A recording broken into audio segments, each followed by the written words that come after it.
We are back with more of My Southern Home, and I'm here with Billy Doelker with Key Homes. And Billy, you have a very special house that you built here, and the money from the sale goes to charity. Why don't you tell us a little bit about it? That's right. We're in a house that we built for an organization called Homes for Hope. And Homes for Hope is a fundraising organization based out of Dallas, Texas, that specifically raises money through home builders and developers and their trade partners for Hope International. And Hope International is an international mission organization that goes into poverty-stricken countries all across the world and goes in to help them become self-sufficient. And one of the things that was appealing to me that's different than a lot of other charitable organizations like that is they don't go in and just give a handout or build a house and kind of leave it to them.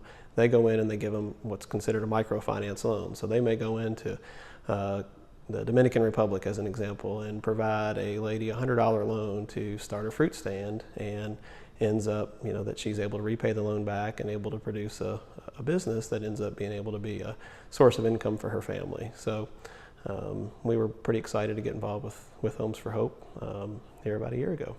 What a special project to be on, to know that you can build a house that's going to have a family where they're going to come in and enjoy something that you built, and then be able to give back to another family that needs the help in the process.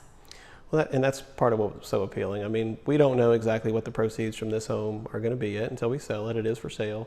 But the extension of how many people this can reach throughout the world, people we'll never meet, is pretty amazing. I mean, we're talking it could mean the difference in thousands of families' lives.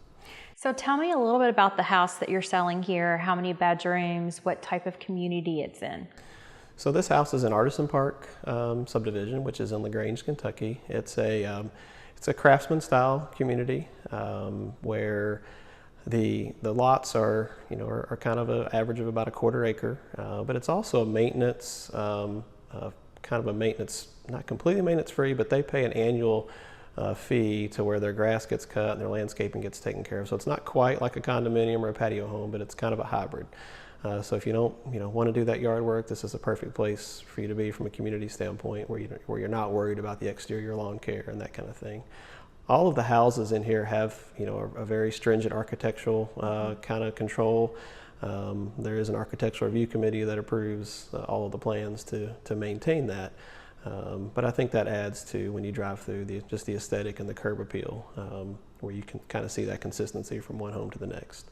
The home we're in now, it's a 3-bedroom, story-and-a-half home. It's got a first floor master, real large, great room, kitchen space that we're standing in now. It has a pocket office, which is kind of a nice touch behind us.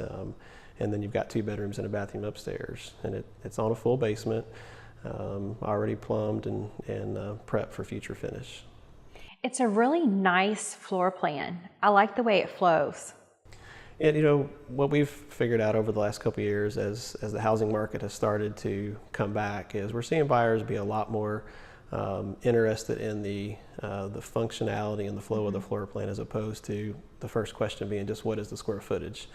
And so while square footage is still important, I think what this house is about 2,100 square feet, and 2,100 square feet can feel different in a lot of different layouts and designs. So having the very open floor plan where some of your space becomes flexible, or even the thing like the pocket office that I mentioned. Not everybody really needs a 150 square foot office when you're only going to spend a few hours a month in there in some cases. So. And the fixtures that you used, such as the lighting, the plumbing, it's all on trend, something that's going to last for a really long time, and the style is timeless. That's true. Part of it is, as a builder, I learned a long time ago that I'm only as good as the people that I surround myself with. And so our trade partners and vendors, play an integral role in making sure that we stay on top of what the trends are. And so, relying on those relationships with people like Ferguson, we use Lisa Lynn, Interior Designs, who was our interior designer on this house. And so just a combination of the team that we have that helped us design and make all those selections, I think, turns into what you see. And the team in this house, a lot of them donated the products so that you can give as much back to charity as you possibly can. That's right. And we had just incredible support from our trade partners and vendors that came alongside of us when we went to them with this idea of what we wanted to do. This is the first Homes for Hope house that's ever been done in Louisville, so we were excited to be a part of that. But again, we couldn't have done it by ourselves. It takes a team, and again, we got incredible support and cooperation, and we're very thankful and appreciative for that. All right, well, thanks so much, Billy. I really appreciate it. All right, thank you, Kimberly. You're going to meet one of the companies that helped on this home, Ferguson, in just a moment.